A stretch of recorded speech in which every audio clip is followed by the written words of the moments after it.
Universidad Técnica Particular de Loja.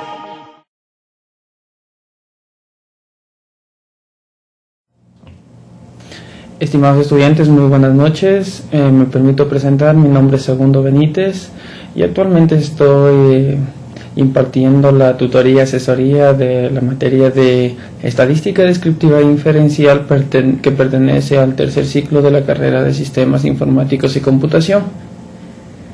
El tema que vamos a tratar en esta asesoría tiene que ver con la estadística descriptiva básicamente y con lo que tiene que ver con probabilidades.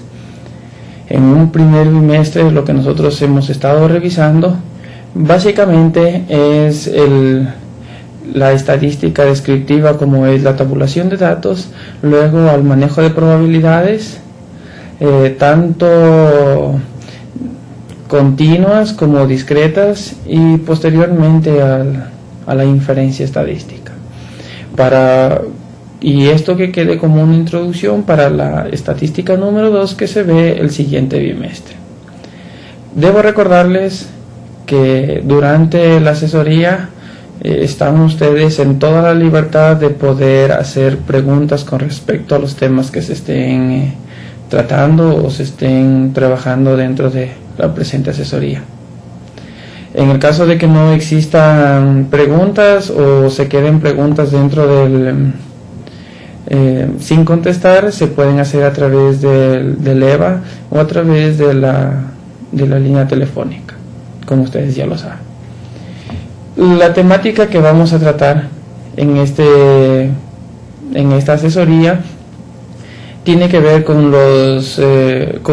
a qué se refiere el proceso estadístico, el asunto que fue tratado en el primer foro, medidas de tendencia central, medidas de tendencia no central, introducción a las probabilidades, distribuciones discretas, y vamos a ver una introducción a las distribuciones continuas. Lo que ustedes pueden ver en pantalla tiene que ver con, después de distribuciones continuas, tiene que ver con la materia que se va a revisar en el segundo bimestre, que se refiere a muestreo, intervalos de confianza y prueba de hipótesis. Como nosotros ya hemos visto, analizamos en el primer foro y en el documento que se les entregó a ustedes en digital a través del entorno de aprendizaje, se vio que las etapas de un proceso estadístico, es decir, cuáles son cada uno de los pasos que yo tengo que seguir para realizar un estudio estadístico. El primero, tengo que plantear el problema, luego hacer un levantamiento de la información, posteriormente hacer una presentación de los datos, una inferencia estadística y luego una interpretación. Luego vamos a ir analizando posteriormente cada uno de estos puntos. Planteamiento del problema. ¿A qué se refiere este paso? Cuando deseo resolver yo una determinada interrogante, una determinada hipótesis, y para esto me voy a valer de la estadística, tengo que tener un problema. El plantearme ese problema, el plantear la población con la cual voy a trabajar, es decir, hacer un análisis estadístico sobre el problema que vamos a estudiar, y en este caso se refiere o vamos a estudiar específicamente las llamadas telefónicas de los estudiantes de modalidad a distancia que realizan a la universidad, ¿sí? Es decir, a los profesores respecto a su materia durante el anterior ciclo académico. ¿Cuál es el problema? ¿Sí? ¿Cuántas llamadas realizan los estudiantes a la universidad a sus profesores en sus materias? He definido este problema. Automáticamente he definido mi población. ¿Cuál es la población? En este caso es los estudiantes de modalidad a distancia de la UTPL. Existen algunas preguntas que se van a ir resolviendo, y durante toda esta conferencia, durante toda esta asesoría, yo voy a ir hablando sobre algunos temas, y estos temas son los que se van tratando en la evaluación bimestral, la presencial, la que ustedes asisten ahora mismo en 15 días. Estos temas teóricos tenemos que manejarlos bien. La estadística, por ejemplo, el cálculo de frecuencia, frecuencia acumulada, media aritmética, desviación estándar, son cálculos bastante sencillos. Lo que nosotros debemos saber es qué significan cada uno de esos cálculos que voy obteniendo de acuerdo al problema. A eso se refiere esta estadística, una estadística universitaria. Por cada cálculo, darle una interpretación respecto al problema que estoy estudiando. Tenemos nosotros el problema que hemos visto. El siguiente paso se refiere a la recolección de la información. Este paso automáticamente se subdivide en otros 3 pasos. Cuando voy a la segunda etapa del proceso estadístico, que es la recolección de la información, tengo que, en la primera fase de este paso, tengo que definir la muestra con la cual voy a trabajar. Para eso, nosotros vamos a utilizar por ahora un criterio propio, un criterio aleatorio, un criterio que me determine que la muestra es inferior a la población. ¿Por qué? Porque más adelante, en el segundo bimestre, vamos a ver el muestreo. En ese capítulo vamos a ver cómo determinar una muestra, ¿sí?, que sea representativa de una población. Entonces, determinamos la muestra. En este caso, son 50 personas que se han tomado de forma aleatoria y se van a analizar la cantidad de llamadas que realizan las mismas a la universidad. Hemos definido ya esta muestra. Ahora vamos a definir, dentro de esta fase del proceso estadístico, vamos a definir cuál es la técnica de investigación que voy a utilizar para poder obtener esta información. Puede ser esto. ¿Qué técnicas nomás tenemos? Entrevista, encuesta, cuestionario. Las más utilizadas: entrevista, encuesta. También tenemos la observación.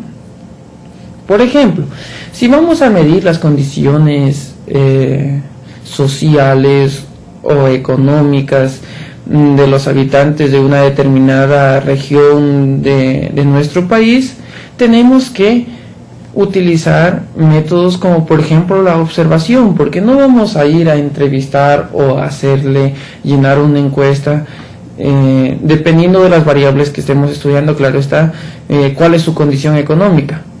Por ejemplo, cuando nosotros hicieron el último censo en el Ecuador, algunas de las preguntas no hacían directamente a las personas censadas, sino lo hacían la persona que estaba a cargo de realizar el censo, ¿sí? Es decir, se valía de algunos métodos, como por ejemplo la observación.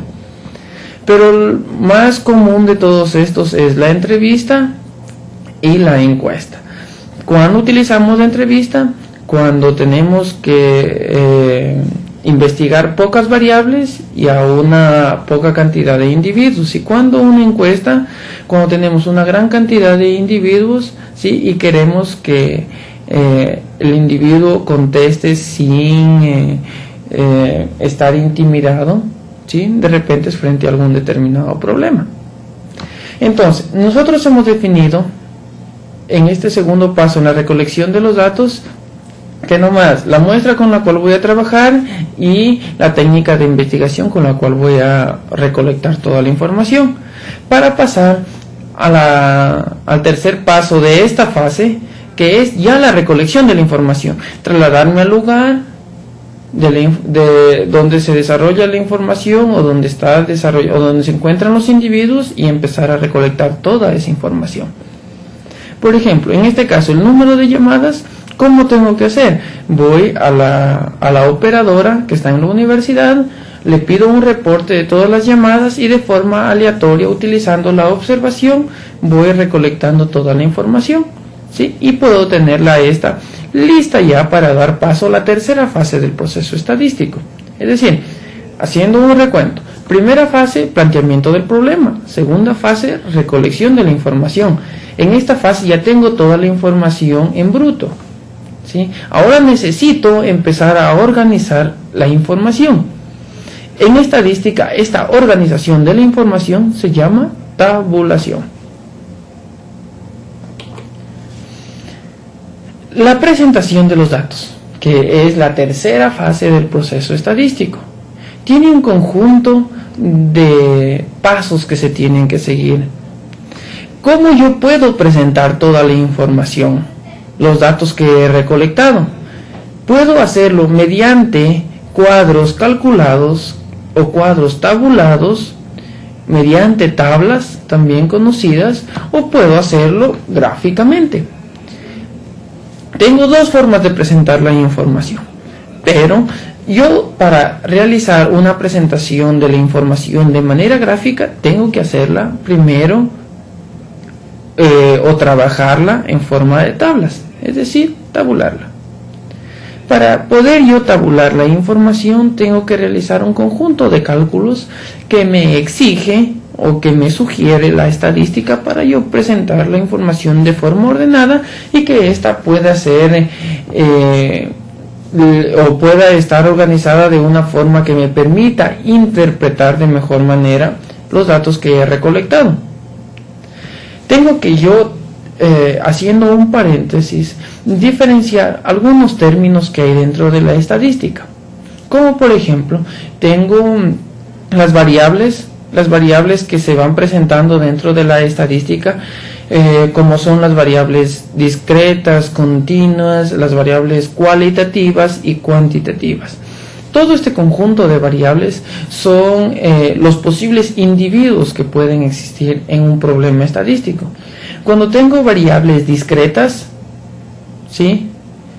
A ver, primero tenemos, la primera subdivisión de variables tenemos discretas y continuas.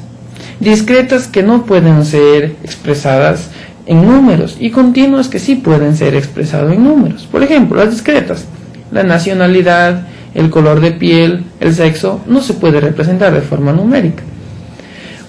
Tenemos las variables continuas, estas sí se pueden representar de forma numérica. Las variables continuas se dividen en dos grandes grupos, que son las discretas. A ver, tenemos las discretas y continuas. Tenemos las cualitativas y las cuantitativas. Las discretas, sí, están representadas por valores enteros y las continuas por valores decimales. Las cualitativas, haciendo una corrección a lo que les anuncié anteriormente, las cualitativas reflejan cualidad, como les decía, nacionalidad, sexo, color de piel, y las cuantitativas reflejan cantidad. Estas cuantitativas se dividen en discretas y continuas. Las discretas, que se pueden representar solo con valores enteros, por ejemplo, el número de hermanos que usted tiene, y las continuas, que se pueden representar de forma decimal, ¿sí? Es decir, la estatura, el peso. Estas variables también tenemos que diferenciar diferenciar conceptos. Por ejemplo, censo, muestra. Por ejemplo, yo si les pongo un caso en decir, cuando yo hago o cuando debo utilizar una muestra y cuando hago un censo. Por ejemplo, tengo una población de todos mi población es los estudiantes de aquí de la universidad, las notas de los estudiantes de la universidad. Una muestra es un subconjunto de toda la población, es decir, estudiar a unos 500 estudiantes cuál es el puntaje que ellos tienen en este bimestre. ¿Y cuál es un censo? En cambio, estudiar a la totalidad de la población. ¿Sí? Es la diferencia entre muestra y censo, en que el censo estudia a la totalidad de la población y que la muestra estudia a un subconjunto de la población. Volvemos nuevamente a nuestro caso anterior. Estábamos en el paso número 3, donde era la presentación de los datos. Teníamos la tabulación. Y para esto la presentación de los datos, o para poder yo interpretar toda esta información, tengo que realizar algunos cálculos, como son medidas de tendencia central, medidas de tendencia no central y medidas de dispersión, que de una u otra manera son estadísticos que me van a permitir verificar la veracidad o la confiabilidad de esta muestra para hacer interpretaciones proyectándonos hacia una población. Cuando nosotros estudiamos, tenemos que obtener muestras y en base a eso interpretar con respecto a una población. Entonces tenemos que verificar siempre qué tan confiable es una muestra con respecto a una población. En este bimestre lo que nosotros vamos a hacer es a calcular, a presentar de forma ordenada toda esta información. Y en el siguiente bimestre vamos a verificar qué tan representativa es una muestra, cuál es la confiabilidad de la muestra con respecto a la población. Cuando me refiero a representatividad de una muestra, estoy diciendo que si una muestra de 50 individuos representa o es representativa de toda una población de unos 500.000 o 1.000.000 de individuos. O una muestra de 1.000 individuos, ¿qué tan representativa es con respecto a una población de unos 1.500 individuos? Todo esto se va a analizar en el segundo bimestre cuando nosotros nos encontremos o estudiemos el capítulo de muestreo. La tabulación de los datos. Para yo tabular los datos, primero tengo que determinar la marca de clase, la frecuencia. Como ustedes pueden ver, en la primera columna, la X determina marca de clase. La segunda columna la primera columna determina marca de clase. La segunda columna, frecuencia. La tercera columna, frecuencia acumulada. La cuarta columna, frecuencia relativa. Y la quinta columna, frecuencia relativa acumulada. Estas 4 frecuencias me permiten organizar la información de tal manera que para mí sea fácil interpretar. Todo esto es con el objetivo de que se organice los datos de tal manera que me permita interpretar de mejor manera la información. Tenemos, en marca de clase son todas las posibles variantes de individuos. Así tenemos, escogemos, vamos nuevamente al caso anterior, donde teníamos el conjunto de los datos recolectados, ¿sí? Para yo poder determinar la marca de clase, la primera columna que les mostré anteriormente, tengo que determinar cuál es el mínimo valor, en este caso el 0, el mínimo valor, y cuál es el máximo valor dentro de la muestra. En este caso, ¿cuál es el máximo valor? Tenemos el 13 como máximo valor de la muestra que estamos estudiando. Ahora, con esto yo empiezo a determinar o a calcular la marca de clase. Si podemos nosotros ver, todas las posibles valores que nosotros hemos recogido son valores enteros, no hay valores decimales. Por lo tanto, la marca de clase debe estar representada en valores enteros. Nosotros no tenemos que agrupar. En este caso, los datos no deben estar agrupados. Volvemos nuevamente a la tabulación de los datos y aquí podemos ver que los datos van en marca de clase 0, 1, 2, 3, 4, 5, 6, 7, 8, 9, 10, 11, 12 y 13. No puede ir 0, 2, 5, 7, 8, 9, 10, 11, 12 y 13. La distancia entre una marca de clase y otra es la misma. La distancia entre 0 y 1 es 1. Entre 1 y 2 es 1. Entre 2 y 3 es 1. Entonces tenemos que avanzar de 1 en 1 desde el valor mínimo que están en todos los datos hasta el valor máximo. Es decir, desde 0 hasta 13. Tenemos el primer valor, que es 0, en la marca de clase. Ahora, ¿cómo obtenemos la frecuencia? Contamos cuántas veces se repite el 0. En este caso nos dice 3 veces se repite el 0. Vamos acá, dice 7 veces se repite el 4. Seguimos más abajo, 13 veces se repite el 6.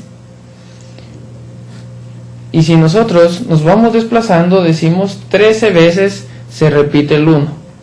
Y tenemos el 50, que es la sumatoria total de la frecuencia, es decir, el número total de individuos que se están estudiando, o el tamaño de la muestra.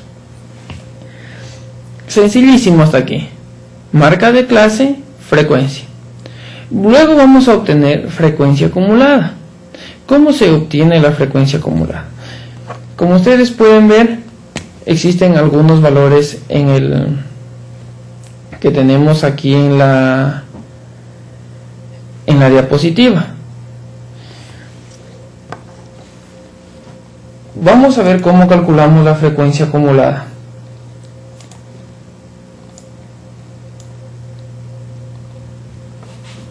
El primer valor de la frecuencia acumulada, ¿sí?, siempre es el mismo valor de la frecuencia. Es decir, si el primer valor de la frecuencia es 3, el primer valor de la frecuencia acumulada también es 3. ¿Cómo se calcula el siguiente valor de la frecuencia acumulada? Se calcula, sí, el último valor de la frecuencia acumulada, que en este caso el 3, más el siguiente valor de la frecuencia, ¿sí?, es el siguiente valor de la frecuencia acumulada. Ya luego vamos a ir elaborando o ir graficando este conjunto de datos en la pizarra. Luego tenemos la frecuencia relativa.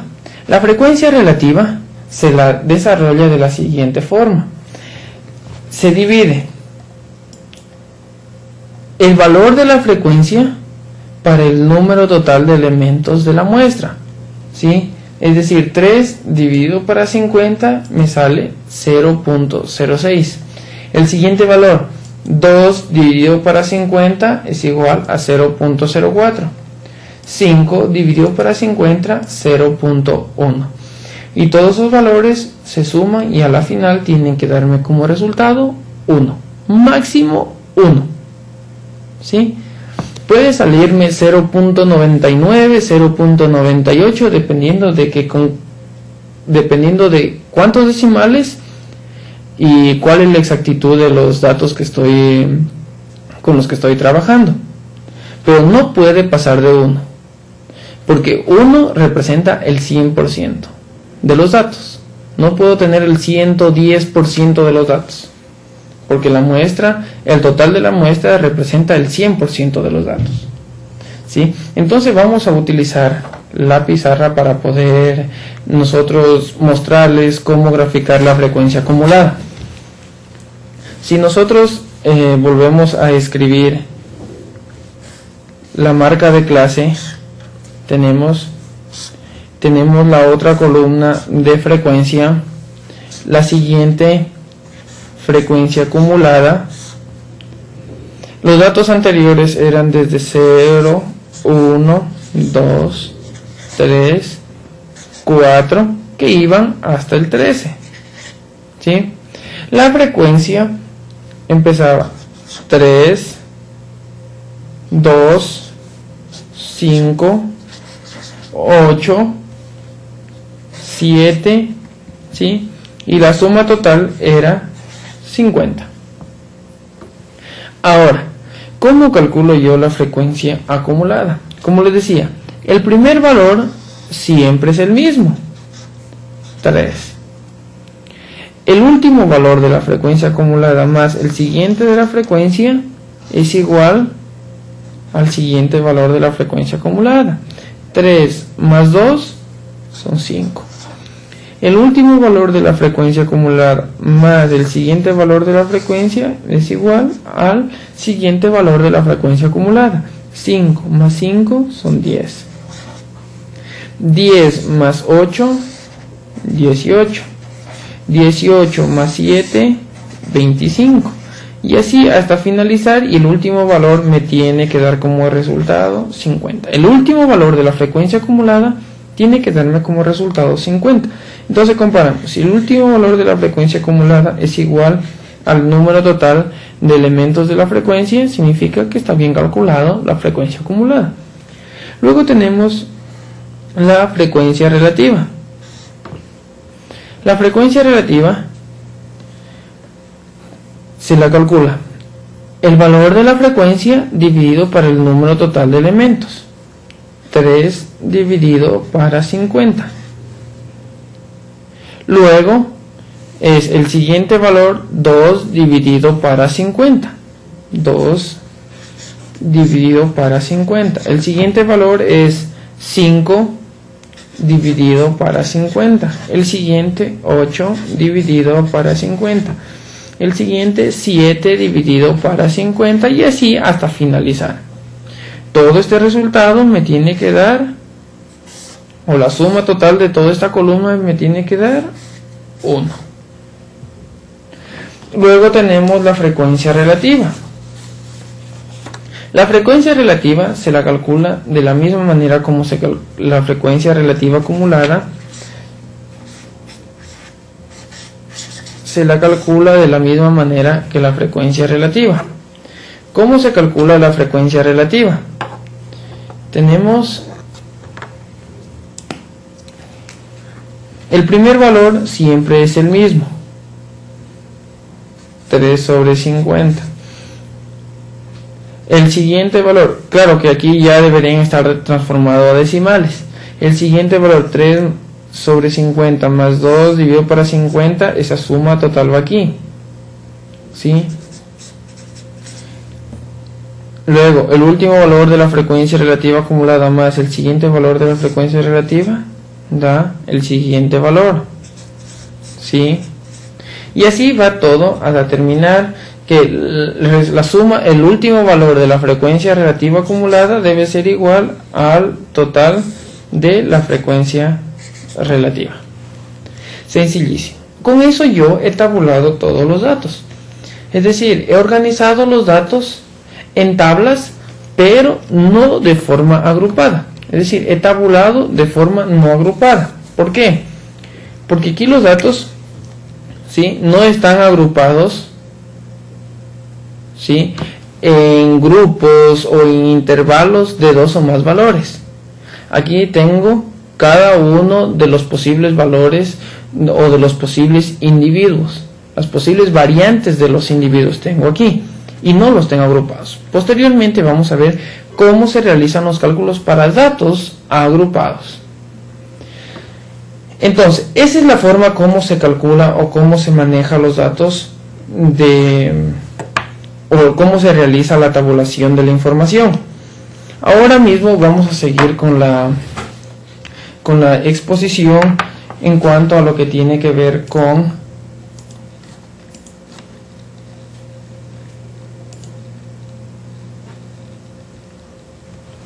datos, utilizando datos agrupados. Para utilizar datos agrupados, como ustedes pueden ver, ¿sí?, tengo que utilizar algunas fórmulas. En la parte derecha ustedes pueden fijarse, y allí tenemos n, que es el número total de elementos de la muestra, es igual a 50. ¿Cómo calculo el rango? El mayor valor menos el menor valor. En este caso, ¿cuál era el mayor valor? 13. ¿Cuál es el menor valor? 0. En total, el rango es 13. Existe una fórmula que me permite determinar en base a la muestra de qué tamaño serían los intervalos de clase. Esta regla se llama regla de Herbert-Sturges. ¿Qué dice la regla de Herbert-Sturges? Para yo calcular el tamaño del intervalo de clase, tengo que dividir rango para acá. Si ustedes pueden ver la fórmula de Herbert-Sturges, dice así: Intervalo de clase es igual a rango para acá. Rango es igual al mayor valor menos el menor valor, que en este caso es 13. Y casi obtiene. Estos valores son propios de la fórmula. No varían en ninguna parte, bajo ninguna condición. Puede ser la muestra de 10, 1000, 1.000.000. ¿Sí? Esta fórmula está ajustada de tal manera que me permite determinar el intervalo de confianza de acuerdo a la variación de los datos y a la cantidad de datos. Entonces aquí me dice intervalos de confianza de 0.5.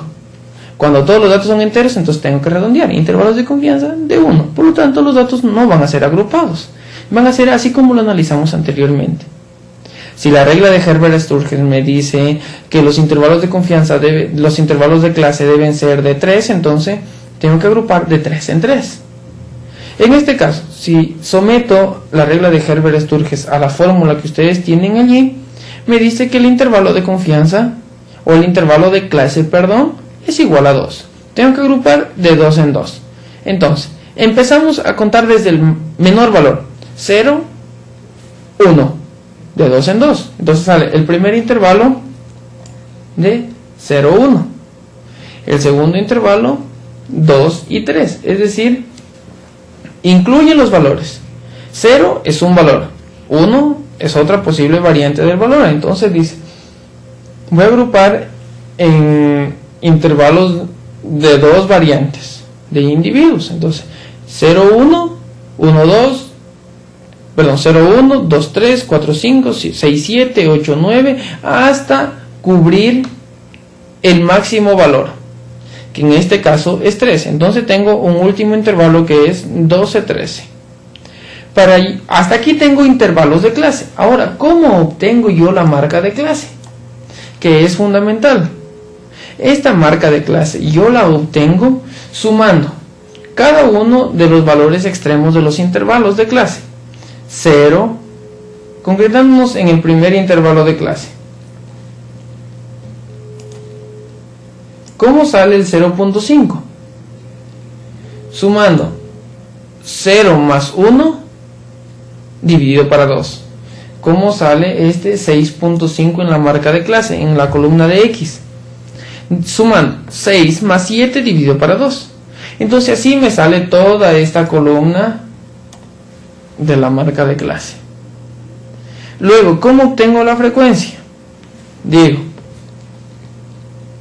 ¿cuántos valores existen entre 0 y 1? En este caso, ¿cuántos me dice? 5.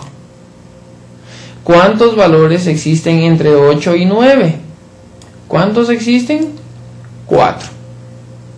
¿Cuántos valores existen entre 12 y 13? ¿Cuántos existen? 1. Entonces tenemos aquí todos los datos ordenados en intervalos de clase. De esta forma es como siempre vamos a trabajar, porque cuando estamos analizando problemas reales tenemos grandes volúmenes de datos, entonces tenemos que agruparlos en intervalos de clase. Luego tenemos ya la frecuencia. ¿Cómo calculamos la frecuencia acumulada, frecuencia relativa y frecuencia relativa acumulada? De la misma manera como yo realicé los cálculos, ¿sí?, con los datos no agrupados y los mismos que les expliqué anteriormente. Seguimos avanzando y vamos ahora, ya tenemos los datos ordenados. Tenemos que ir representando en estadísticos que me permitan interpretar toda esta información. ¿Cuáles son los estadísticos? Ahora mismo tenemos las medidas de tendencia central. Una de ellas, y la principal medida de tendencia central, es la media aritmética. ¿Qué es la media aritmética? Es el promedio de un conjunto de datos. Esa es media aritmética. ¿Cómo se obtiene? Sumando los valores, todos los valores de la muestra y dividiendo para el número total de ellos. Por ejemplo, en el caso que tenemos o que tienen ustedes también en sus pantallas, pueden ver hemos tomado como muestra estaturas de 7 mujeres y queremos determinar cuál es el promedio de estatura. Entonces tenemos, allí la estatura está en centímetros y me dice, la primera estatura tenemos 141, la siguiente estatura 141, 143, 144, 145, 155 centímetros. Ahora, ¿cómo calculamos el promedio de este conjunto de datos? Sumando todos estos valores, que da un total de 1015, dividido para el número total de ellos, que en este caso, ¿cuántos son? 7. Luego, me da como resultado, ¿cuánto? 145. Entonces, el cálculo sencillísimo. ¿Cómo lo interpreto? Este valor tengo que saber interpretar de acuerdo al problema. Ese es nuestro trabajo, porque calcular es sencillísimo. Más fácil que hacer un cálculo de un caso de factoreo, como se ve en el colegio. El cálculo de la media aritmética. Pero ahora nuestro asunto o nuestro objetivo es saber interpretar cada uno de los valores que existen o qué significa cada uno de los números que yo voy calculando, voy generando. Por ejemplo, 145, ¿qué significa? Que la estatura promedio de 7 mujeres es 145 centímetros. Más abajo tenemos un conjunto de símbolos para datos agrupados. ¿Cuál es la diferencia entre datos agrupados y no agrupados? Que para los datos agrupados yo tengo ya una frecuencia y para datos no agrupados no tengo una frecuencia. Solo tengo que ordenar esos datos sin necesidad de representarlos en una tabla, ¿sí? Y medir cuántas veces se repite un determinado valor, porque eso ya no necesito en datos no agrupados. Para datos agrupados sí necesito, en cambio, porque ya tengo una frecuencia. En este caso lo que hemos hecho es el cálculo de datos no agrupados. ¿Por qué? Porque no he agrupado en marcas de clase y luego no he realizado un cálculo de frecuencia. Entonces, el cálculo que hicimos anteriormente de las estaturas de las mujeres es un cálculo de media aritmética para datos no agrupados. Todos los anteriores es para datos agrupados. Agrupados en intervalos de clase. ¿Sí? Entonces, a ver, algo que se me pasó anteriormente. Y vamos a volver unas 2 diapositivas más atrás. ¿Qué significan cada uno de estos valores? Por ejemplo, si yo les hago una pregunta, ¿qué significa este 13? El cálculo, si ustedes pueden ver, es sencillísimo. El cálculo de todos estos, de toda esta tabla estadística. Ahora, ¿qué significa? Este 13, ¿qué significado le damos con respecto al problema? Dice, 13 estudiantes el ciclo anterior llamaron 6 veces. 0 estudiantes el ciclo anterior llamaron 9 veces. ¿Sí? Esa es la interpretación de la frecuencia. ¿Cuál es la interpretación de la frecuencia acumulada? ¿Qué significa, por ejemplo, este 40? No vamos a interpretar y vamos a decir que 40 estudiantes realizaron 6 llamadas el ciclo anterior. No, porque eso no puede ser. Porque ya interpretamos anteriormente de que 13 estudiantes realizaron 6 llamadas. ¿Sí? Entonces, ¿cómo voy a interpretar este valor de 40? Como es acumulada, acumula todos los valores anteriores. ¿Significa qué? ¿Qué significa o qué significado le damos a este 40? Decimos que 40 estudiantes han realizado entre 0 y 6 llamadas el ciclo anterior. Interpretamos otro valor, este 46. Decimos 46 estudiantes han realizado entre 0 y 9 llamadas el ciclo anterior. ¿Sí? Entonces tenemos aquí interpretación. ¿Qué significa ahora la frecuencia relativa? ¿Qué significa este 0.14? Para yo poder interpretar a este 0.14, tengo que multiplicarlo por 100 para que me expresen porcentajes. 0.14 multiplicado por 100 es el 14%. Entonces decimos, el 14% de los estudiantes han realizado 4 llamadas el ciclo anterior. El 0% de estudiantes han realizado 9 llamadas el ciclo anterior. El 26% de los estudiantes han realizado 13 llamadas el ciclo anterior. Perdón, el 26% de los estudiantes han realizado 6 llamadas el ciclo anterior. ¿Y cómo se calcula o cómo se interpreta la frecuencia relativa acumulada? Así como hemos calculado la frecuencia o cómo interpretamos la frecuencia acumulada. El 0.8 multiplicamos por 100 y decimos, el 80% de los estudiantes han realizado entre 0 y 6 llamadas el ciclo anterior. Por lo tanto, estamos dando interpretación a cada uno de estos valores dentro de los cálculos que hemos realizado. Tenemos, o hemos visto hasta aquí, introducción a la estadística y tabulación de datos. Estamos, como ustedes pueden ver, estamos viendo todo el proceso estadístico. Estamos avanzando en la materia en base al proceso estadístico. Es decir, estamos dando una secuencia lógica a cada uno de estos cálculos. Porque estos no es de que están separados o están aislados. Todo tiene una secuencia. Y lo estamos viendo de acuerdo a esta secuencia de análisis estadísticos. Avanzamos nuevamente a las medidas de tendencia central. Como ustedes pueden ver, para datos agrupados, volvemos a lo que estábamos anteriormente, tenemos la fórmula que está allí señalada con un recuadro en la parte inferior derecha, y podemos ver, media aritmética es igual a la sumatoria del producto de la marca de clase por la frecuencia dividido para el número total de elementos. X es el punto medio de cada intervalo de clase o marca de clase. F es la frecuencia o las veces que se repite una determinada marca de clase, un determinado valor.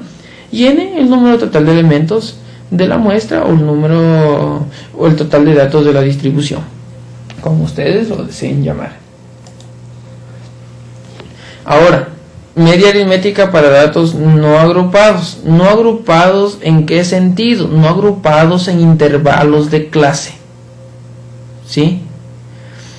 La primera columna que está en la parte izquierda, calculamos la media aritmética para datos no agrupados, ¿cómo? Sumando todos los valores y dividiendo para el número total de ellos, que me sale 4.86. Y para datos agrupados, como está en la parte derecha, multiplicamos, como nos pide o nos solicita la fórmula. Marca de clase por frecuencia. A todo este valor sumamos, sacamos el total, y este total dividimos para el número total de elementos de la muestra. Me sale como resultado 5.02. ¿Por qué varían en datos no agrupados en intervalos con los datos sí agrupados en intervalos? Porque los datos agrupados en intervalos pierden información.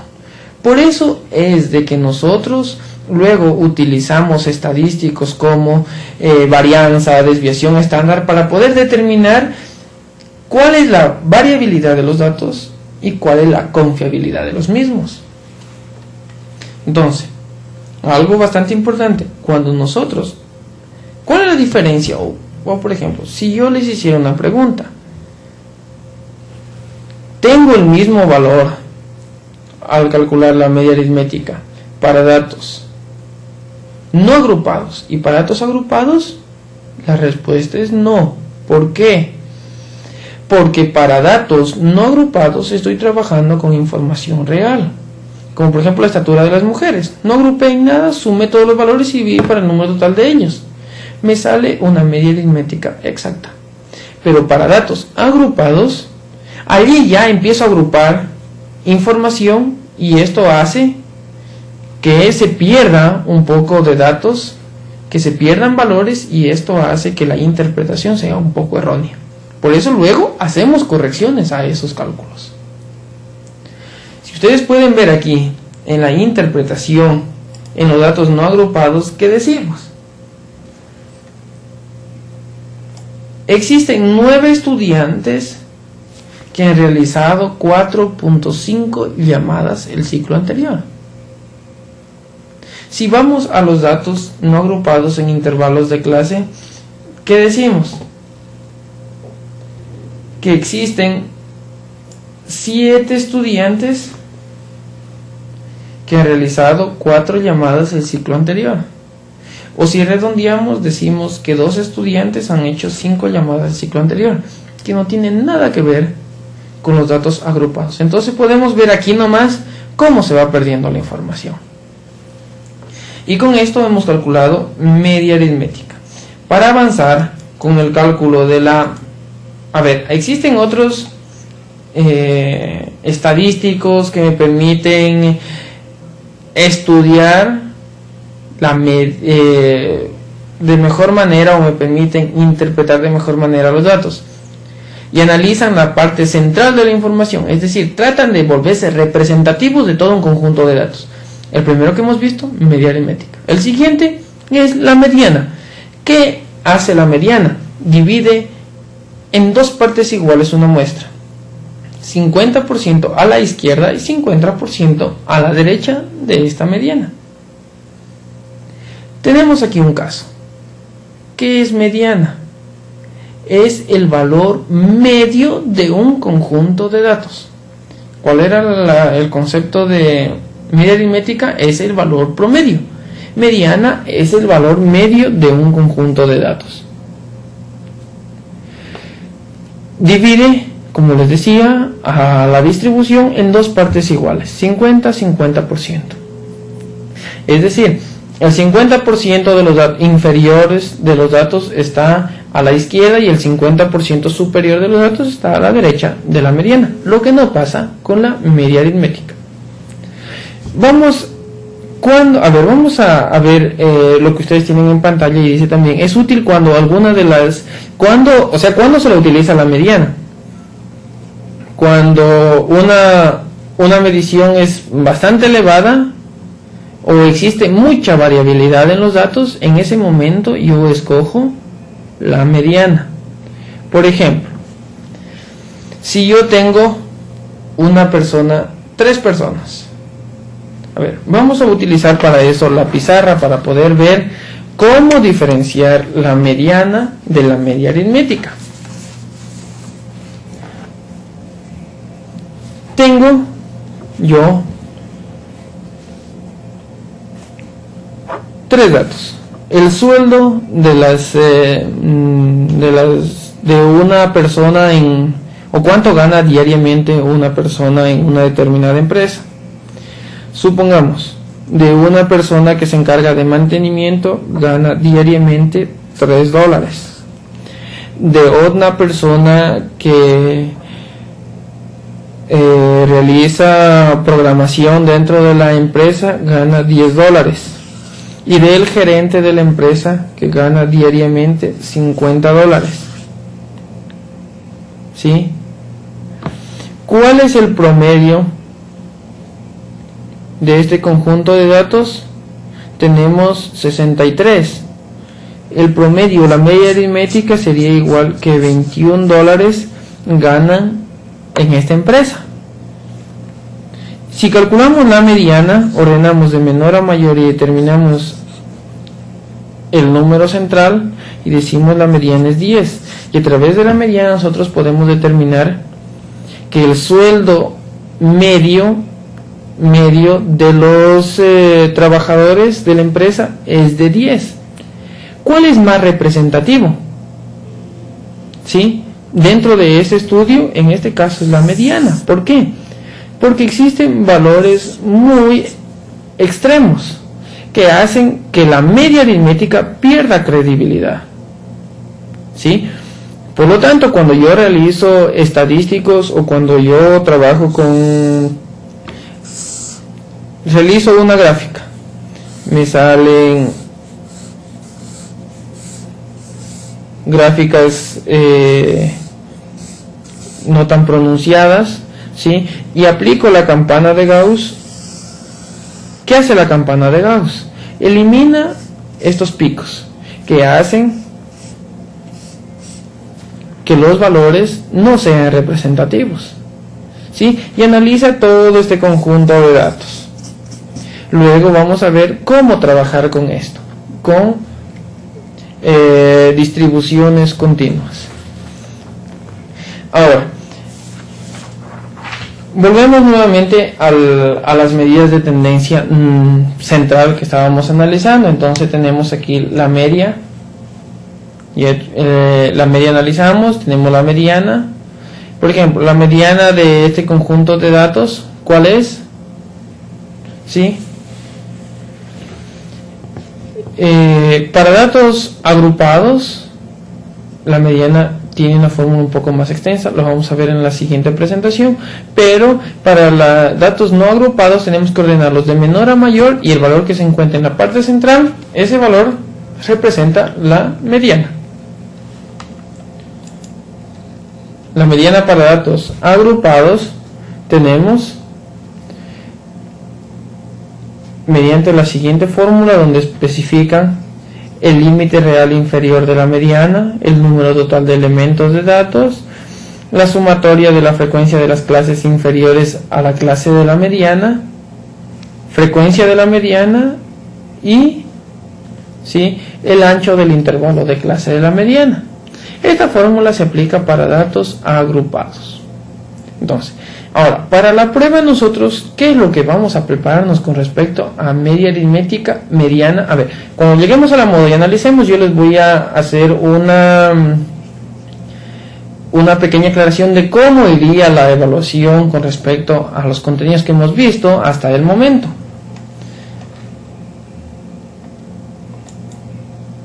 Luego tenemos medidas de tendencia central, que en este caso la mediana, ¿cómo se calcula para datos agrupados? Buscamos la posición donde se encuentra la mediana. ¿Cómo calculamos la mediana? N dividido para 2, el número total de elementos dividido para 2, y en ese lugar se encuentra la mediana. Pero cuando están los datos agrupados, solo me determina el lugar donde se encuentra la mediana, como es en el caso. N dividido para 2 es igual a 25. Y trabajamos en la mediana con la columna de la frecuencia acumulada. Decimos, el 25, ¿dónde se encuentra incluido dentro de la frecuencia acumulada? Es en el tercer intervalo de clase, ¿no es cierto? Porque el 27 incluye ya al 25. No podemos escoger el anterior, que es el 18, porque ese no incluye el 25. Tampoco podemos escoger el 42, porque dice el valor que incluya, en este caso al 25, pero que sea el más cercano posible. Que sea igual o mayor, pero lo más cercano posible. En este caso, ¿cuál es el mayor y más cercano posible? En este caso, el 27. La fórmula que me dice, el límite real inferior. ¿Cuál es el límite real inferior del valor calculado de la mediana? En este intervalo tenemos el intervalo de 4 a 5. El límite real inferior es tomar el valor inferior del intervalo y restarle 0.5. Por lo tanto, el límite real inferior es 4 menos 0.5, 3.5.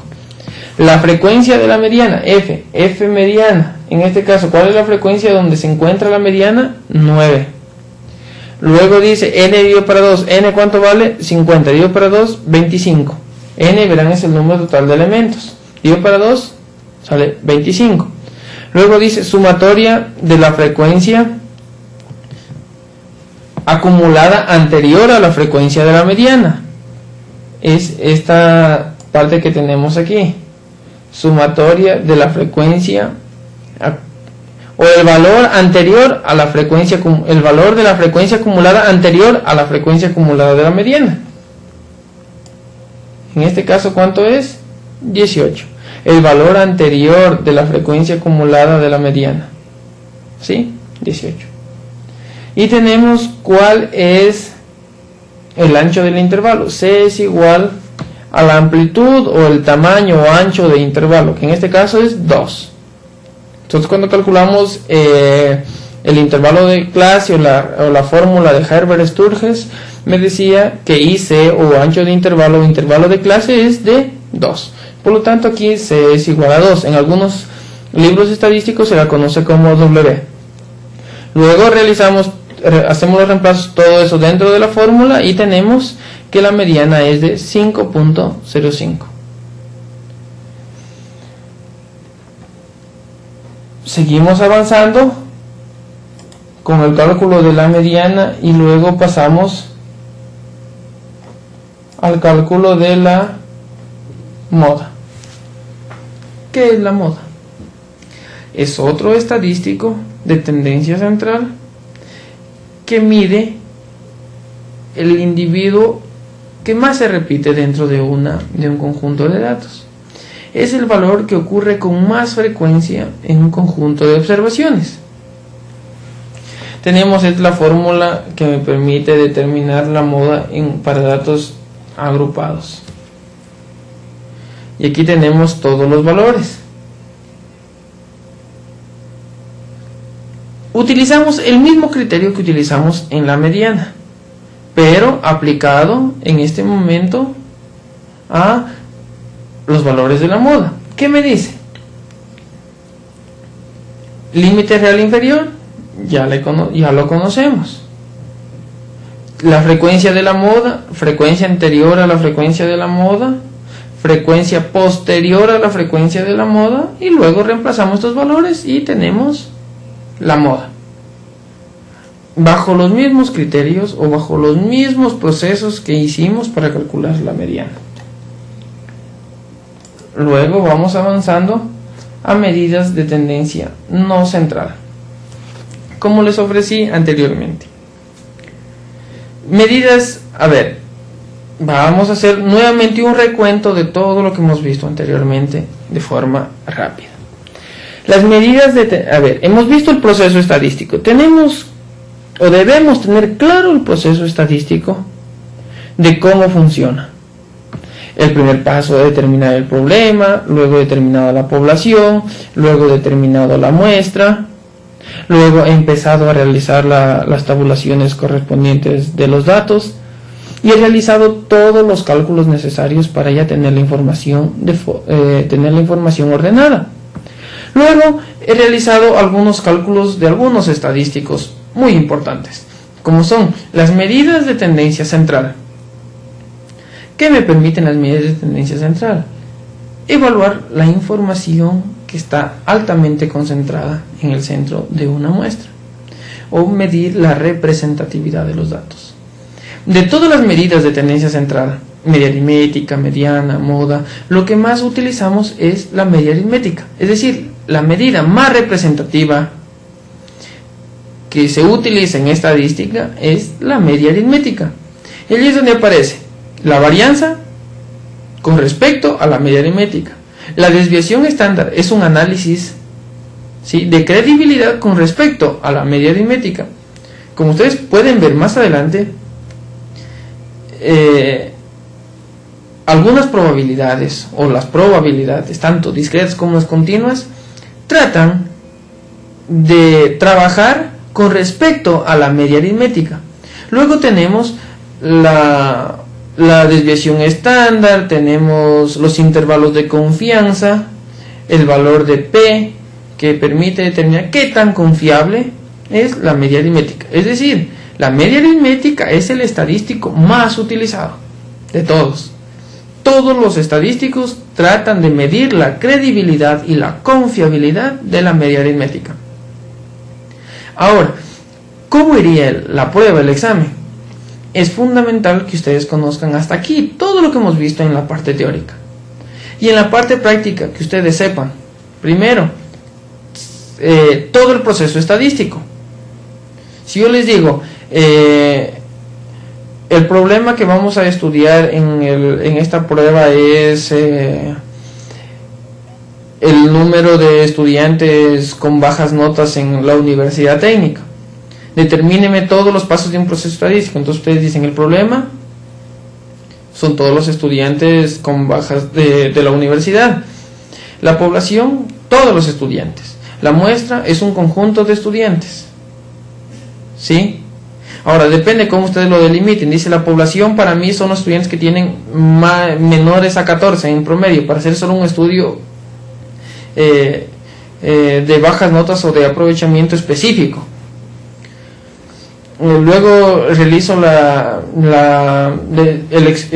selecciono la muestra, luego escojo la técnica de investigación, que en este caso puede ser la observación, recojo los datos, tabulo los datos, empiezo a calcular las medidas de tendencia central, medidas de tendencia no central, lo que vamos a ver más adelante. Luego represento gráficamente y hasta aquí los datos están listos para ser interpretados.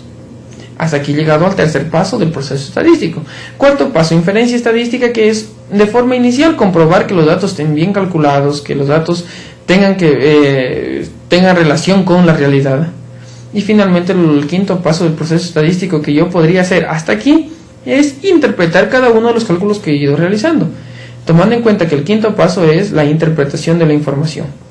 Entonces tenemos que tener bastante claro todo el proceso estadístico. ¿Qué calcularíamos nosotros? O tenemos que tener claro en cálculos cómo calculamos la media aritmética, mediana, moda, ¿sí? Es fundamental para la prueba que se nos viene ahora mismo. Calcular frecuencia acumulada, frecuencia relativa acumulada, y qué significan, por favor, cada uno de esos valores. Todo eso es fundamental. La parte de medidas de tendencia no central vamos a ver en este momento, pero no es significativo. Estas me permiten determinar en toda la extensión de la muestra. Las medidas de tendencia central se concentran en el centro de la muestra.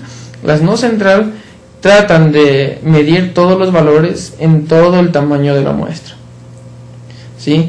Todos los posibles variantes de los datos. Entonces tenemos aquí unas pautas de cómo se viene la prueba ahora de este primer bimestre. Continuamos con medidas de tendencia no central. Entre las medidas de tendencia no central tenemos, como ustedes pueden ver, los percentiles, cuartiles y deciles.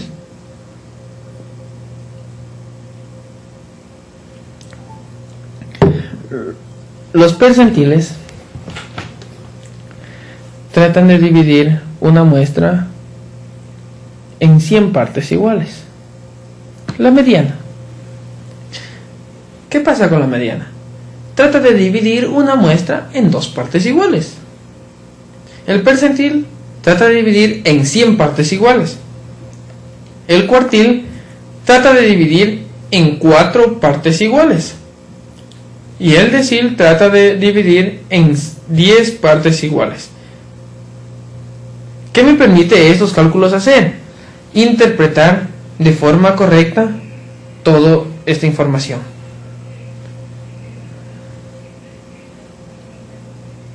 ¿Cómo se realizan los cálculos de estos estadísticos? Utilizamos la fórmula de la mediana, y lo único que varía es, en la fórmula que ustedes tienen en pantalla, el recuadro que está de color rojo en la fórmula. N dividido para 2, ese es el parámetro que varía para el cálculo de cuartiles, deciles, percentiles. Por ejemplo, para calcular la mediana es N dividido para 2. Para calcular el primer cuartil es 1 por el número del cuartil, 1 por N dividido para 4, porque el cuartil divide en 4 partes iguales un cuartil. Si quiero calcular del cuartil 2, entonces digo 2 por el número total de la muestra dividido para 4 partes, que es el cuartil en cuanto divide toda una muestra. Si quiero calcular el decil 8, digo 8 por n dividido para 10. ¿Por qué? Porque estoy calculando deciles. Si digo el percentil 60, 60 por n dividido para 100. ¿Sí? Entonces, este es el cálculo que se realiza para las medidas de tendencia no central. Cuartiles, deciles, percentiles, y tenemos el rango que ya lo analizamos anteriormente, que es la extensión de toda mi muestra. Avanzamos con lo que son medidas de tendencia no central, y con esto vamos a analizar ya las medidas. Ahora se viene mismo, tenemos las medidas de dispersión. ¿A qué se refieren estas medidas de dispersión? Estas medidas indican cómo están agrupados los datos alrededor de las medidas de tendencia central. En este caso, como ya les decía anteriormente, ¿cuál es la medida de tendencia central más utilizada? La media aritmética. Entonces, ¿qué me permite determinar estas medidas de dispersión? ¿Cuál es la variación de los datos con respecto a la media aritmética? El primero que tenemos es la amplitud. Mide la variación total indicando los valores mínimo y máximo de un conjunto de datos. ¿Cómo se determina esto? Así como hicimos anteriormente. ¿Cuál es el máximo número de llamadas que tenía de los estudiantes de la universidad, los estudiantes hacia los profesores? El ciclo anterior, 13. ¿Cuál es el mínimo cantidad de llamadas que hacía un estudiante al profesor? 0. 13 menos 0, es decir, máximo valor menos mínimo valor, ese era el rango. ¿Sí? Así como tenemos en el ejemplo, si los pesos de 7 mujeres embarazadas eran de 40, 41, 42, 43, 44, 47 y 72 kilogramos, ¿cuál sería el rango? El máximo valor. ¿Cuál es el máximo valor? 72. ¿Cuál es el mínimo valor? 40. 72 menos 40, 32 kilogramos. El rango es 32.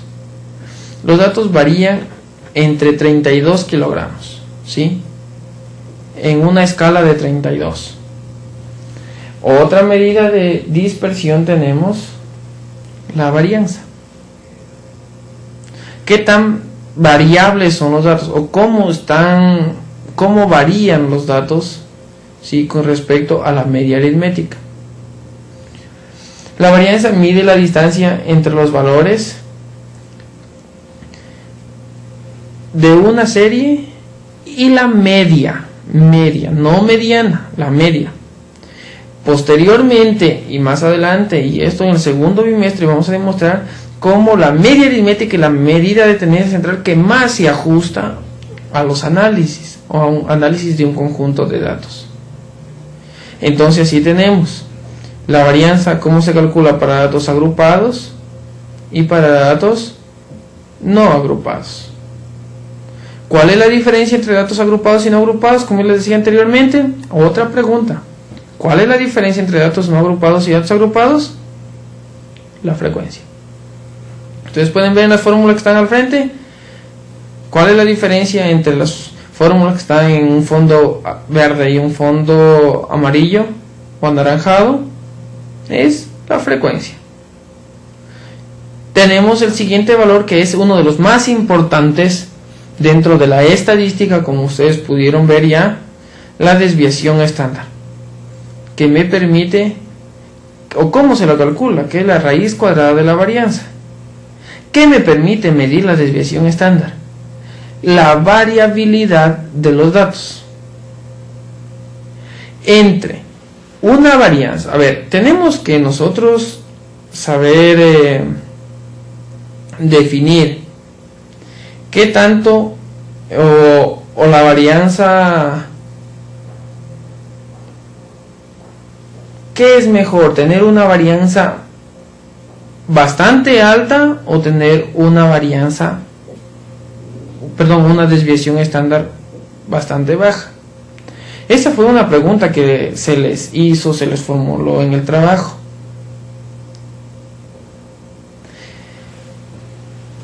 Si nosotros definimos y vamos a tomar nuevamente, vamos a medir la pizarra para explicar un poco cómo funciona esto de la desviación estándar.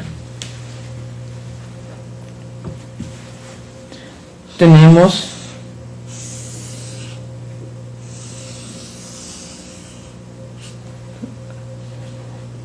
la campana de Gauss. En el centro se encuentra ubicada la media y me dice: a una desviación estándar,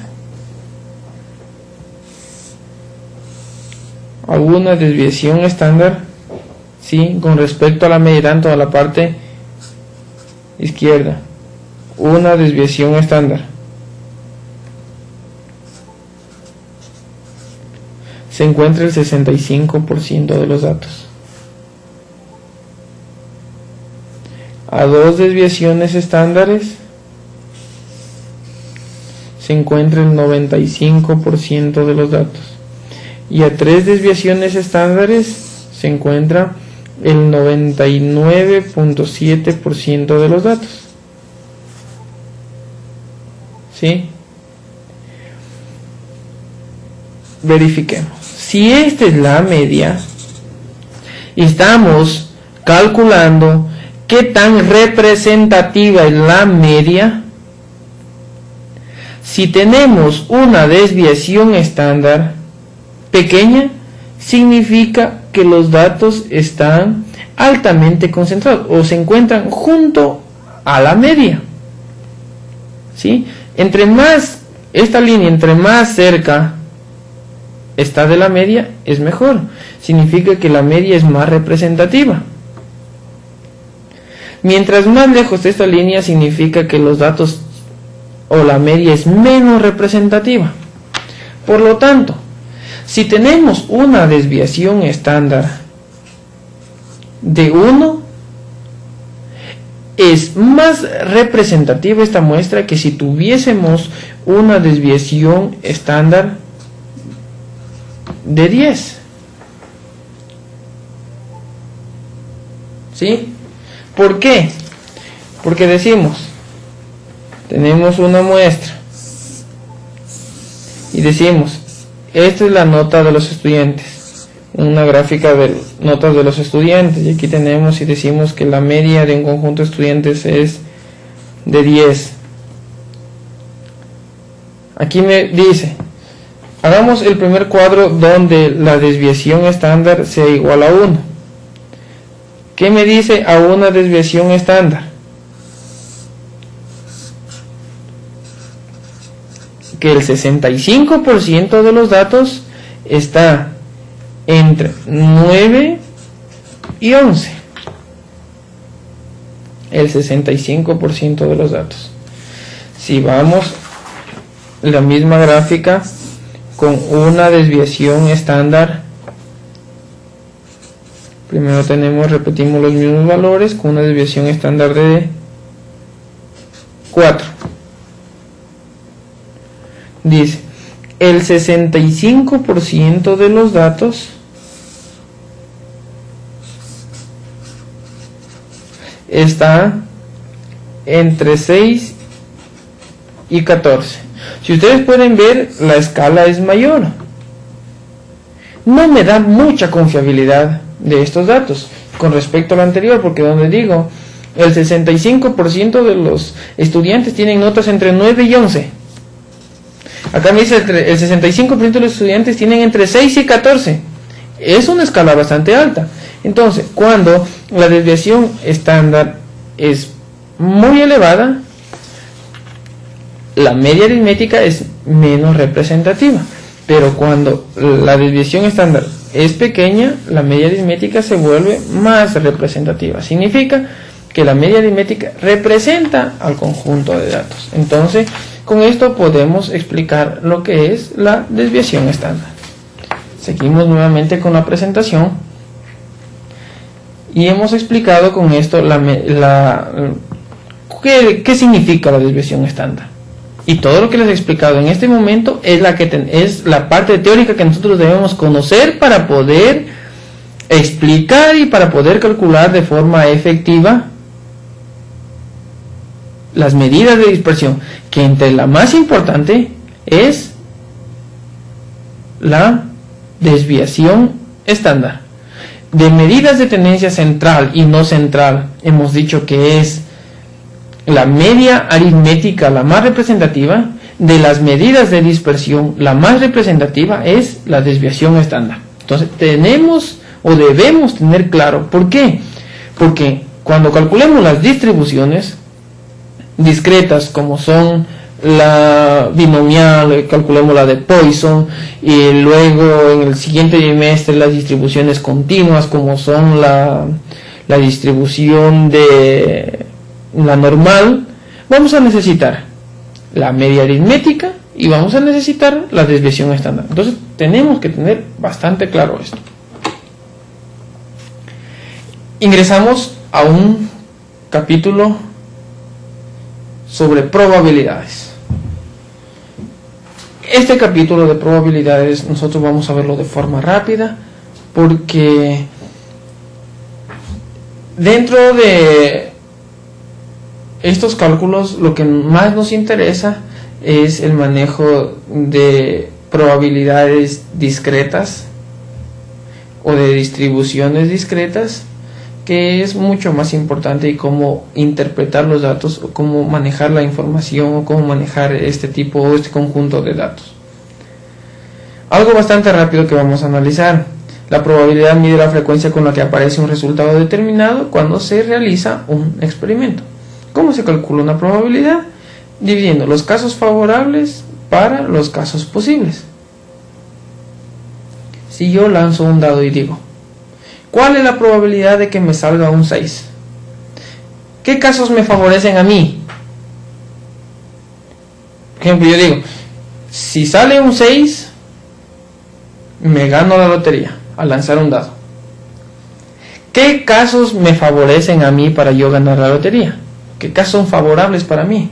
Que salga el 6. ¿Cuántas veces puede salir el 6? Al lanzar una vez un dado. Una vez. ¿Cuántos son los posibles casos que pueden salir, incluyendo el 6? Al lanzar un dado, son 6 opciones, desde el 1 hasta el 6, que son los posibles lados de un dado. Entonces, ¿cuál es la probabilidad de que me salga un 6 al lanzar un dado? Es casos favorables, 1. Casos posibles, 6. 1 dividido para 6 es la probabilidad de que me salga a mí de lanzar un dado. ¿Cuál es la probabilidad de que si ustedes se ganen la lotería? ¿Cuántos casos favorables usted tiene? El número de lotos que compre, de boletos, ¿sí?, para el sorteo. Si usted compra uno, pues sus casos favorables son 1, porque tiene un solo número que puede salir sorteado. Si compra 100, ¿cuáles son sus casos favorables? Son 100. 100 posibles números que usted puede resultar ganador. ¿Cuáles son los casos posibles? El total de boletos que se vendieron. Si se vendieron 100.000 y usted compró uno, ¿cuál es la probabilidad? 1 sobre 100.000. En estadística, esa probabilidad es despreciable. Significa que usted estadísticamente no se va a ganar nunca una lotería si compra un boleto y 100.000 se venden. Bueno, eso suele llamarse suerte, y la estadística no trabaja con ese tipo de afirmaciones, sino con datos que pueden tener un respaldo.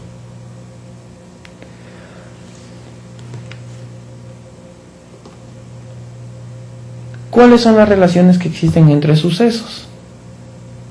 ¿Un suceso puede estar contenido en otro? Por supuesto. Las posibles soluciones del primer suceso también lo son del segundo suceso. Pero este segundo suceso tiene además otras soluciones suyas propias. Entonces, la probabilidad del primer suceso será menor que la probabilidad del suceso que lo contiene. Vamos a explicarlo esto mediante un ejemplo. Si lanzamos un dado y analizamos dos sucesos. El primero, que me salga el número 6. Y el segundo suceso, que me salga un número par. ¿Qué tenemos que hacer? ¿Sí? ¿Cuál es la primera afirmación que tenemos? Primero, el suceso A está contenido dentro del suceso B. ¿Sí? ¿Qué decíamos al inicio? Que el suceso, que salga el número 6, y el suceso B era que me salga un número par. ¿Sí? El suceso A está contenido dentro del suceso B. ¿Cuál es la probabilidad de que me salga el suceso A? 1 sobre 3, porque una sola vez puede salir el 6 al lanzar un dado. ¿De cuántas posibles opciones que pueden salir? 6. Y B dice 3 posibles que me salga un número par. ¿Cuántos números pares tiene un dado? 3. Entonces 3 sucesos favorables, ¿de cuántos posibles? De 6. Entonces si yo digo cuál es su probabilidad de que salga un dado, salga el número 6 al lanzar un dado, es de 16%, baja. ¿Cuál es la probabilidad de que le salga un número para lanzar un dado? 50%. Es ya un valor que puede permitirme dar un criterio o tomar una decisión. Cuando sucesos contienen o dos sucesos pueden ser iguales. Esto ocurre siempre y cuando se cumple uno de ellos, el otro tiene que cumplirse obligadamente, o viceversa. En este caso las probabilidades de ambos sucesos son las mismas. O se cumple el otro, o se cumple el suceso A, o se cumple el suceso B. Si lanzamos un dado al aire y decimos, ¿cuál es la probabilidad de que me salga un suceso par, un número par? Y el suceso B, ¿cuál es la probabilidad de que me salga un número impar? ¿Cuál es la probabilidad? Las dos son de 0.5 y son complementarias. O me sale un par o me sale un impar, pero tiene que cumplirse con una de las dos. Unión de dos o más sucesos. O se conoce también, ¿sí? Cuando nosotros analizamos o realizamos como se muestra en el ejemplo, si lanzamos un dado al aire y analizamos dos sucesos, que salga un número par y que el resultado sea mayor a 3, ¿sí? Tenemos allí un ejemplo, tenemos una unión, es decir, dos condiciones para resolver un determinado problema. Entonces, vamos con la primera fase, que salga un número par, 3 sobre 6, el 50%. Que salga un número mayor a 3, el 50%. Ahora, ¿cómo saco la intersección? Que salga un número par y que salga y que sea mayor a 3. ¿Cuántos pueden ser? ¿Cuántos posibles sucesos pueden salir? 2. Porque tenemos 4 y 6. ¿De cuántos posibles resultados? 6. Entonces, ¿cómo resolvemos? La probabilidad de A unido a B, la probabilidad del suceso A más la probabilidad del suceso B menos la intersección de los mismos. ¿Sí? Luego tenemos la intersección de sucesos, que es similar a la unión de sucesos, pero solo tomo la parte donde se relaciona. Sucesos incompatibles, como por ejemplo lanzar un dado y analizamos dos sucesos, que salga un número menor que 3 y que salga el número 6. No tiene nada que ver. Cada uno de los sucesos, ¿qué tenemos que hacer?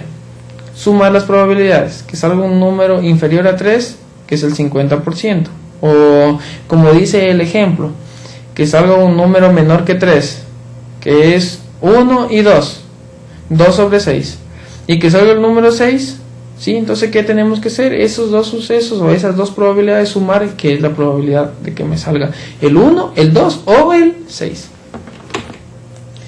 Sucesos complementarios son aquellos que si no se da el uno, obligadamente se tiene que dar el otro. lo que decía, que sale un número par y pues cuál tiene que ser su complemento, le salga un número impar, y eso ya analizamos anteriormente. Tenemos las distribuciones discretas.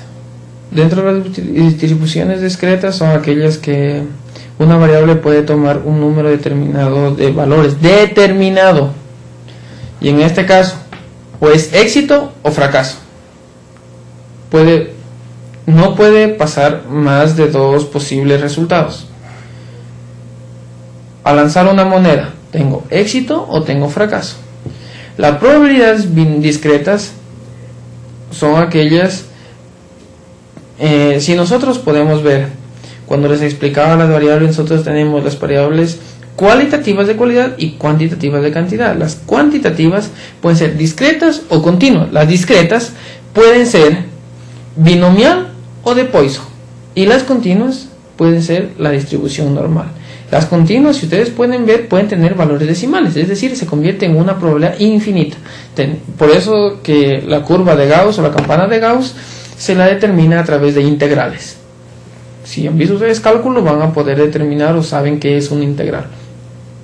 Y las distribuciones discretas, como podemos ver, es la probabilidad binomial o la de Poisson. ¿Cuál es la diferencia? ¿O cuál es la diferencia entre una probabilidad binomial o una de Poisson? La probabilidad de Poisson, ¿cuál es la característica?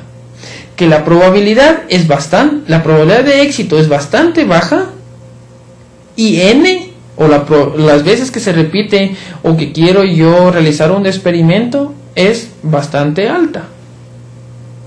Todo lo contrario, todo lo demás, si se cumplen esas dos condiciones, hay que resolver mediante probabilidad de Poisson.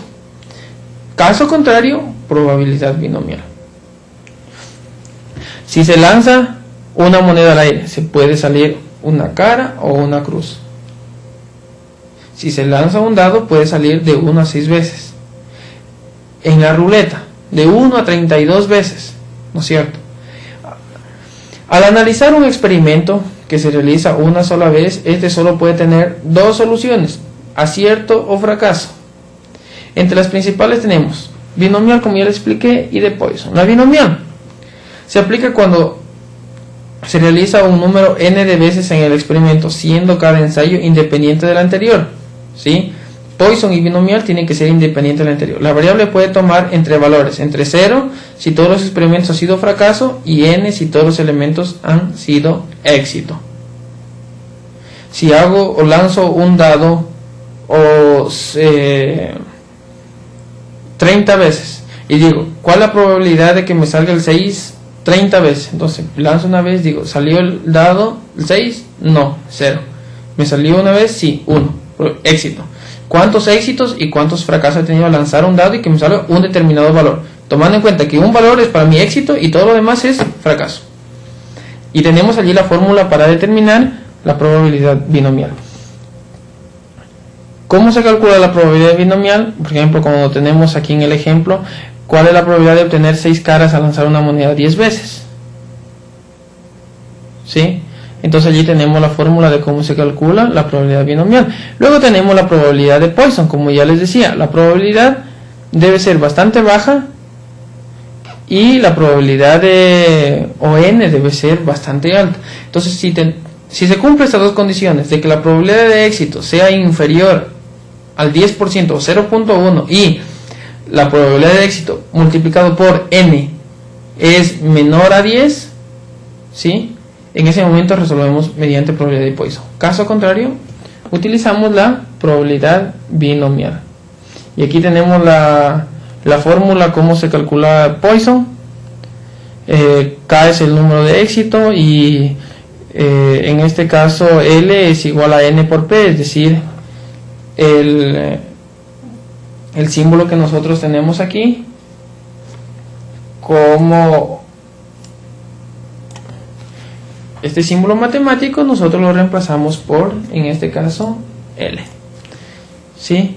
El símbolo se representa N por P, el número de veces que se repite un experimento multiplicado por la probabilidad de éxito del ensayo. Luego seguimos y podemos ver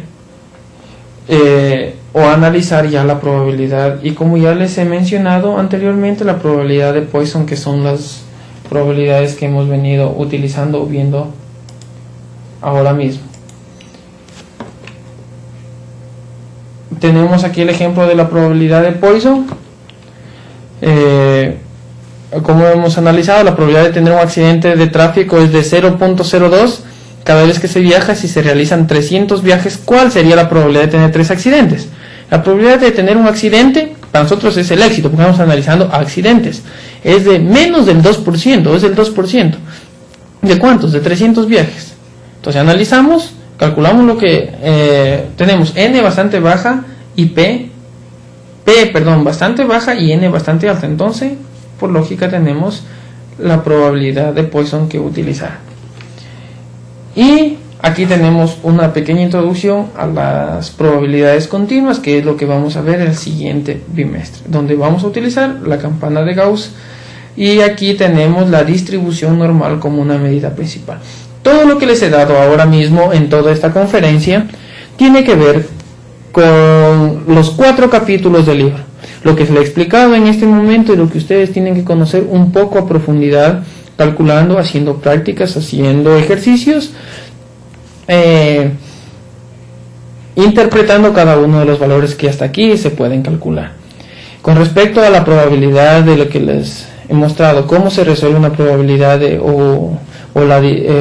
método de árboles, ¿sí? Para resolver una probabilidad es la más efectiva, y esa es la que nosotros utilizamos siempre para resolver cualquier tipo de problemas que tengan que ver con probabilidades. Cualquier pregunta, cualquier comentario, me lo pueden hacer llegar al correo. Algunas contestaciones que no les ha llegado a tiempo, ¿sí? Los revisaré ahora mismo y empezaré a contestar cualquier pregunta, cualquier duda. Lo hacen a través del entorno virtual o a través del correo, donde todos los contactos se encuentran en la guía. Y mi sugerencia es de que ustedes aprovechen cada una o los horarios de tutorías para hacer preguntas. Muchas gracias.